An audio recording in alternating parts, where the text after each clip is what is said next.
El ingenioso hidalgo Don Quijote de la Mancha. Capítulo segundo, que trata de la primera salida que de su tierra hizo el ingenioso Don Quijote. Hechas estas prevenciones, no quiso aguardar más a poner en efecto su pensamiento, apretándole la falta que él pensaba que hacía en el mundo su tardanza, según eran los agravios que pensaba deshacer, tuertos que enderezar, sin razones que enmendar, y deudas que satisfacer. Y sin que nadie le viese, una mañana antes del día, que era uno de los calurosos del mes de julio, se armó, subió sobre Rocinante, puesta su mal compuesta celada, y por la puerta de un corral salió al campo con grandísimo contento de ver con cuánta facilidad había dado principio a su buen deseo.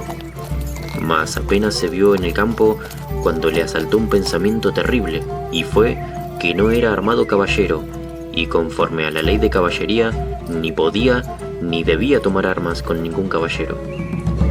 Estos pensamientos le hicieron titubear, mas pudiendo más su locura, propuso de hacerse armar caballero del primero que topase, a imitación de muchos que así lo hicieron, según él había leído en los libros que tal le tenían. Y con esto se quietó y prosiguió su camino. Yendo pues caminando, nuestro flamante aventurero iba diciendo: ¿Quién duda que en los venideros tiempos, cuando salga a luz la historia de mis famosos hechos, que el sabio que los escribiere no ponga esta mi primera salida tan de mañana de esta manera? Apenas había el rubicundo Apolo tendido por la faz de la tierra sus hermosos cabellos,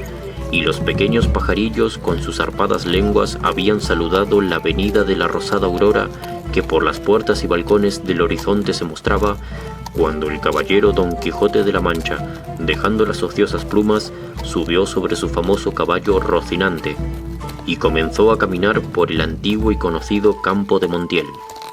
Siglo dichoso aquel a donde saldrán a luz las famosas hazañas mías, dignas de entallarse en bronces, esculpirse en mármoles y pintarse en tablas, para memoria en lo futuro.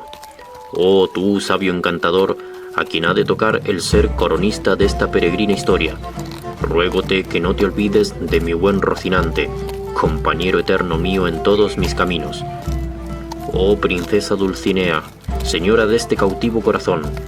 mucho agravio me habéis fecho en despedirme con el riguroso afincamiento de no parecer ante la vuestra fermosura. Plégaos, señora, de membraros de este vuestro sujeto corazón, que tantas cuitas por vuestro amor padece. Con estos iba ensartando otros disparates, todos al modo de los que sus libros le habían enseñado, imitando en cuanto podía su lenguaje, y caminaba tan despacio y el sol entraba tan apriesa que fuera bastante a derretirle los sesos, si algunos tuviera. Todo aquel día caminó sin acontecerle cosa que de contar fuese, de lo cual se desesperaba,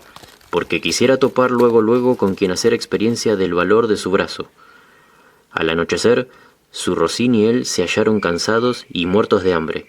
y mirando a todas partes por ver si descubriría algún castillo donde recogerse, vio lejos una venta, que fue como si viera una estrella que a su redención le encaminaba. Dióse priesa y llegó a tiempo que anochecía.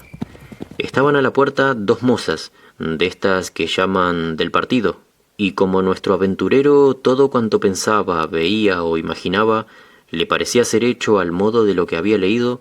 luego que vio la venta se le representó que era un castillo, con sus 4 torres, sin faltarle su puente levadiza y todos aquellos adherentes que semejantes castillos se pintan. Llegando, detuvo las riendas a Rocinante, esperando que algún enano se pusiese entre las almenas a dar señal con trompeta de que llegaba caballero al castillo. Pero como vio que se tardaban, y Rocinante se daba priesa por llegar a la caballeriza, llegó a la puerta de la venta, y vio a las 2 distraídas mozas, que a él le parecieron 2 hermosas doncellas que delante de la puerta del castillo se estaban solazando. En esto, un porquero que andaba recogiendo una manada de puercos tocó un cuerno, a cuya señal ellos se recogen, y al instante se le representó a Don Quijote lo que deseaba. Algún enano hacía señal de su venida, y contento llegó a la venta y a las damas, las cuales, como vieron venir un hombre armado, llenas de miedo se iban a entrar en la venta, pero Don Quijote, alzándose la visera de papelón, descubriendo su seco rostro, con voz reposada les dijo: «Non fuyan las vuestras mercedes, ni teman desaguisado alguno,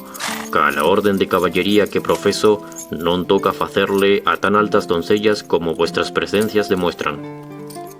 Mirábanle las mozas y andaban con los ojos buscándole el rostro, que la mala visera le encubría. Mas, como se oyeron llamar doncellas, cosa tan fuera de su profesión, no pudieron tener la risa, y Don Quijote vino a correrse y a decirles: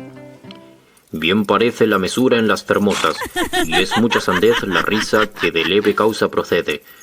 Pero no vos lo digo porque os mostredes mal talante, que el mío non es de al que de serviros». El lenguaje no entendido de las señoras y el mal talle de nuestro caballero acrecentaba en ellas la risa, y en él el enojo.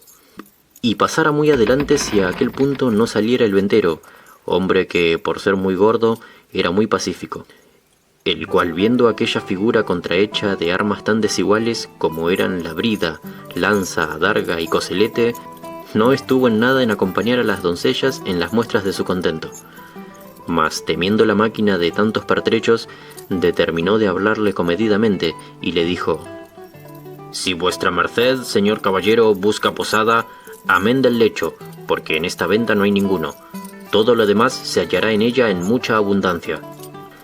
Viendo Don Quijote la humildad del alcaide de la fortaleza, que tal le pareció el ventero y la venta, respondió: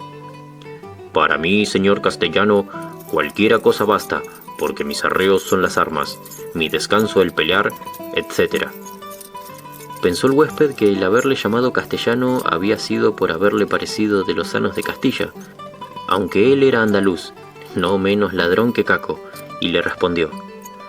«Según eso, las camas de vuestra merced serán duras peñas, y su dormir siempre velar. Bien se puede apear con seguridad de hallar en esta choza ocasiones para no dormir en todo un año». Y fue a tener el estribo a Don Quijote, el cual se apeó con mucha dificultad, como aquel que en todo aquel día no se había desayunado. Dijo luego al huésped que tuviese mucho cuidado de su caballo, porque era la mejor pieza que comía pan en el mundo. Miróle el ventero y no le pareció tan bueno como Don Quijote decía, ni aun la mitad. Y acomodándole en la caballeriza, volvió a ver lo que su huésped mandaba, al cual estaban desarmando las doncellas, que ya se habían reconciliado con él, las cuales, aunque le habían quitado el peto y el espaldar, jamás supieron ni pudieron desencajarle la gola, ni quitalle la celada, que traía atada con unas cintas verdes, y era menester cortarlas, por no poderse quitar los ñudos. Mas él no lo quiso consentir en ninguna manera, y se quedó toda aquella noche con la celada puesta, que era la más graciosa figura que se pudiera pensar, y como él se imaginaba que aquellas que le desarmaban eran unas principales damas de aquel castillo, les dijo con mucho donaire: «Nunca fuera caballero de damas tan bien servido, como fuera Don Quijote cuando de su aldea vino. Doncellas curaban dél, princesas del su Rocino, o Rocinante, que este es el nombre, señoras mías, de mi caballo, y Don Quijote de la Mancha el mío, que, puesto que no quisiera descubrirme hasta que las fazañas fechas en vuestro servicio me descubrieran,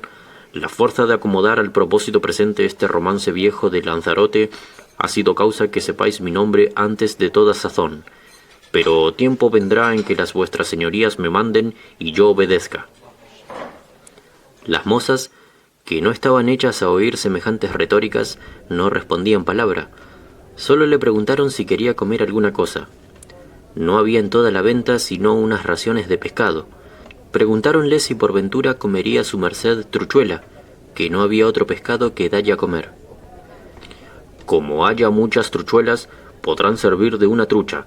que podría ser que fuesen estas truchuelas como la ternera, que es mejor que la vaca, y el cabrito que el cabrón. Pero sea lo que fuere, venga luego, que el peso de las armas no se puede llevar sin el gobierno de las tripas». Pusiéronle la mesa a la puerta de la venta, por el fresco, y trújole el huésped una porción del mal remojado y peor cocido bacallao, y un pan tan negro y mugriento como sus armas. Pero era materia de grande risa verle comer, porque como tenía puesta la celada, no podía poner nada en la boca con sus manos si otro no se lo ponía, y una de aquellas señoras servía de este menester. Mas al darle de beber no fue posible, ni lo fuera si el ventero no horadara una caña, y puesto el un cabo en la boca, por el otro le iba echando el vino. Y todo esto lo recebía en paciencia, a trueco de no romper las cintas de la celada. En esto llegó a la venta un castrador de puercos, y sonó su silbato de cañas 4 o 5 veces, con lo cual acabó de confirmar Don Quijote que estaba en algún famoso castillo, y que le servían con música, y que el abadejo eran truchas, el pan candeal, y las rameras damas, y el ventero castellano del castillo. Mas lo que le fatigaba era no verse armado caballero, porque no se podría poner legítimamente en aventura alguna sin recibir la orden de caballería.